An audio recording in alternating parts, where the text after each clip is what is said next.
করে খাও তাও আত্মীয় স্বজনের কাছে না যাও, মাংস পোলাও রেখে পান্তা ভাত খাও তাও আত্মীয় স্বজনের কাছে না যাও, 3 বেলার মধ্যে 1 বেলা খাও তাও আত্মীয় স্বজনের কাছে না যাও, ক্ষুধার জ্বালায় তুমি ছটফট করে মরে যাও তাও আত্মীয় স্বজনের কাছে না যাও। এই কথাগুলোর মানে তুমি তখনই বুঝতে পারবা যখন তোমার বয়স 18 থেকে 20 পার হবে। এছাড়া এই কথাগুলোর মানে তুমি বুঝতে পারবে না।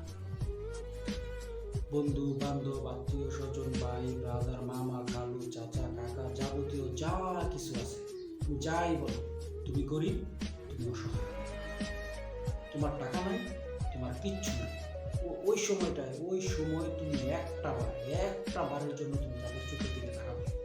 কতটা রাগ, কতটা ক্ষোভ, কতটা তোমার প্রতি ঘৃণা তাদের চোখে তুমি দেখতে পাবে। কারণ বর্তমান যে জেনারেশন, তোমার টাকা আছে, তোমার সব আছে, তোমার টাকা নাই, তোমার এই দুনিয়ার কিচ্ছু নাই। তোমার টাকা আছে, তুমি মান সম্মান ইজ্জত যে কোনো জায়গায় যাও, সব জায়গায় পাবো। তোমার টাকা নাই, তুমি মান সম্মান ইজ্জত কিচ্ছু পাবো না, তুমি শূন্য, তুমি গোল্লা।